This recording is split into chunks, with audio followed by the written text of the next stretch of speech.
You're exhausted. Your body is asking you to stop.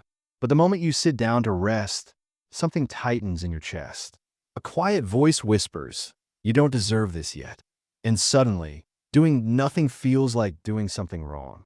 This isn't laziness talking. It's guilt. And it doesn't care how tired you are. It only cares that you haven't earned the right to stop. But here's the question most people never ask. Why does rest feel like a moral failure? The guilt doesn't show up when you're busy. It shows up the moment you pause. You finally close your laptop, but your mind is already listing everything you didn't finish. You tell yourself you'll relax for 10 minutes, but those 10 minutes feel like stolen time. So you fill them with something productive. Scrolling, planning, half working, because pure rest feels too risky. This pattern isn't random. It's a learned response, and it's rooted in something psychologists call conditional self-worth. You've internalized the belief that your value is tied to your output. Rest becomes acceptable only after you've done enough. But the threshold for enough keeps moving, so you never actually arrive. Here's what most people miss. This guilt isn't a personality flaw. It's an adaptation. At some point, you learned that love, approval, or safety came with conditions. Maybe achievement was praised more than presence. Maybe rest was called laziness. Maybe you saw the people around you burn themselves out and call it virtue. Your brain absorbed a simple equation. Productivity equals worth. Rest equals failure. And now, even when no one's watching, that equation runs in the background. Let's talk about what's happening in your brain. When you rest without permission, your anterior cingulate cortex lights up. This is the part of your brain that detects conflict between what you're doing and what you believe you should be doing. It's the same region that activates when you make a mistake. Your brain is treating rest like an error. Think of it like this. Your brain has two systems. One is your threat detection system. It's always scanning for danger, including social danger, rejection, judgment, failure. The other is your reward system. It responds to safety, pleasure, and restoration.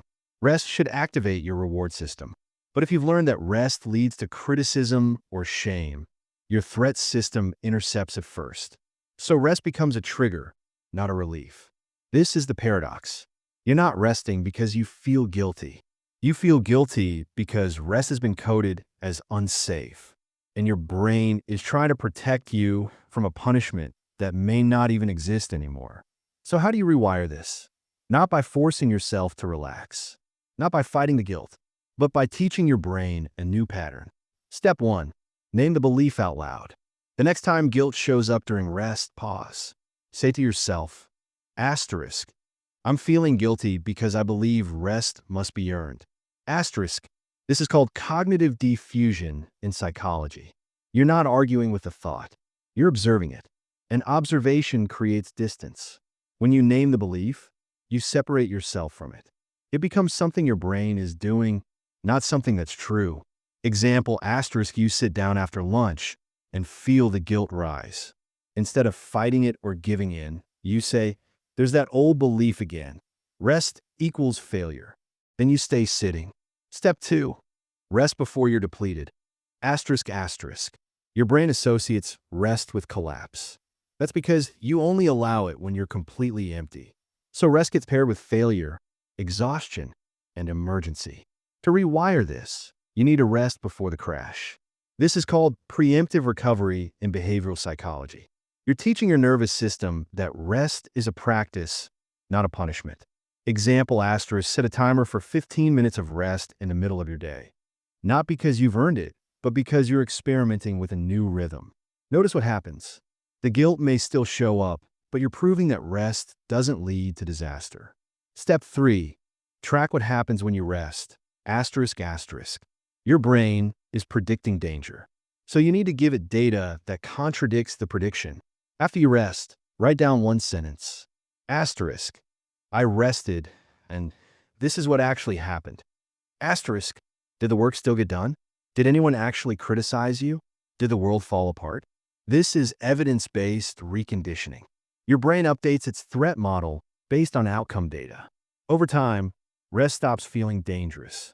Example, asterisk, you take a full Saturday off. The guilt screams. But on Sunday, you notice The urgent email wasn't actually urgent. The project you were worried about got done Monday morning in 30 minutes. You're right. I rested. Nothing broke. Step 4. Redefine productivity. Asterisk, asterisk. Right now, productivity means output. But in neuroscience, true productivity includes restoration.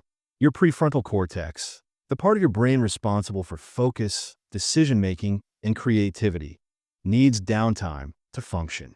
Rest isn't the opposite of productivity. It's the foundation.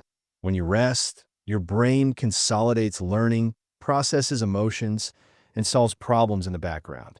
This is called the default mode network. It only activates when you stop trying. Example asterisk, you spend 20 minutes staring out the window. No phone, no task. Afterward, you notice a solution to a problem you've been stuck on for days. That's not luck. That's your brain working. Step 5. Practice rest as a skill. Asterisk, asterisk. You wouldn't expect yourself to run a marathon without training. Rest is the same. It's a skill your nervous system has to learn. Start small. 5 minutes of sitting without doing. No input, no optimization, just presence. The guilt will show up. Let it. You're not trying to make it go away. You're trying to prove that you can survive it. Example asterisk, sit in a chair for 5 minutes. No phone, no book, no plan. Notice the discomfort. Notice the urge to move. Stay anyway. This is reps. You're training your brain that stillness is safe. Here's the model to remember. Guilt isn't the problem. Guilt is the signal that you're breaking an old rule. And breaking old rules is exactly how you build new ones. Every time you rest without earning it, you're teaching your brain, I am safe even when I'm still. I am valuable even when I'm not producing. Asterisk, rest is not a reward. It's a right. This won't happen overnight. The guilt will return. Some days it will win. But slowly, rest will stop feeling like rebellion. It will start feeling like coming home. You were never supposed to earn your own existence. You were supposed to live it. Rest isn't something you deserve after you've done enough. It's the thing that makes enough possible.